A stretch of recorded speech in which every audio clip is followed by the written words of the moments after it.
ito sa lahat ng ginawang malakas na atake nito nga ni Jing.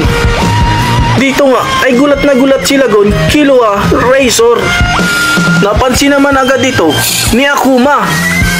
Nang pagkatingin niya nga ay tunay nga na ito ay si Dawn Freaks pa rin at palapit pa nga ito sa kanila. Hindi. Papaanong ang buong akala ko ay natalo na siya ni Jing? Nasa isip nga ni Silva at gulat na gulat at nagtataka naman etong si Gon at Killua dahil papaanong nangyari nga nabuhay pa rin ito at parang handang-handa pa nga itong lumaban pa. Sa kabilang banda ay gulat na gulat nga rin itong si Hisoka. Siya rin mismo ay hindi rin makapaniwala. At eto na nga, nasa harapan na nga ni Jing at Akuma. Eto ngang nagbabalik na si Dawn Freaks. Bakit ganun? Ginawa na namin ang lahat. Pagtataka nga ni Akuma dahil nga ibinuhos nila ang lahat.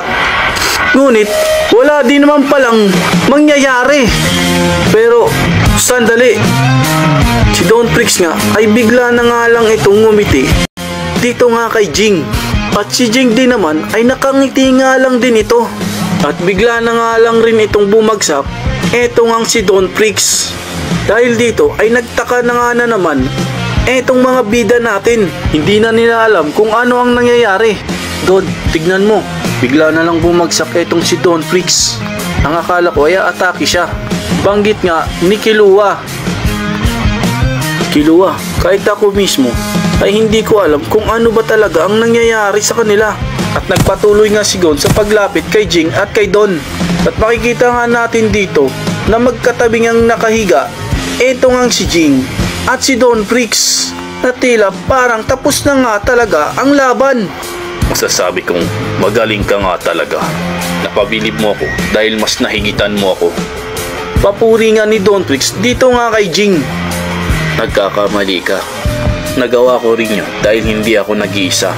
Dahil din sa mga kasama ko. Sagot nga ni Jing dito nga kay Dawn Freaks. Dahil dyan, nakapasa kayo sa akin at panatag na rin ang loob ko sa inyong lahat. Yan naman ang banggit ni Dawn Freaks. Sa umpisa pa lang ay alam ko na sinusubukan mo lang kaming lahat. Ang hindi ko lang alam kung bakit mo yung ginagawa. Sa umpisa pa lang pala ay alam na nga ni Jing na sinusubukan lang sila ni Dawn Freaks. At kaya naman sila sinusubukan nga ni Dawn Freaks ay para malaman kung malalakas nga ito. At higit sa lahat, para malaman din kung mabuti at malinis nga ang hangarin nila sa pagpunta dito nga sa Dark Continent.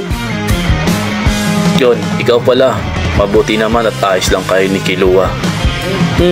Mabuti na lang at nandyan si Razor para tulungan at iligtas kami. Dahil sa kanya nanumbalik ang lakas namin. Sagot nga ni Gon at nakikinig lang si Killua. Ngunit may bigla na nga lang mabilis na papalapit kung nasaan nga etong sila Gon. At napansin naman agad dito ni Gon at ni Killua. Ito pala ay si Illumi at bigla na nga lang itong umatake. At nung aatakihin niya nga si Gon ay bigla na nga lang may humarang sa harapan niya. Ito nga ang sumalo ng atake ni Illumi. Napahinto na nga lang bigla etong si Illumi. Nakakagulat ka naman, bata. Bigla-bigla ka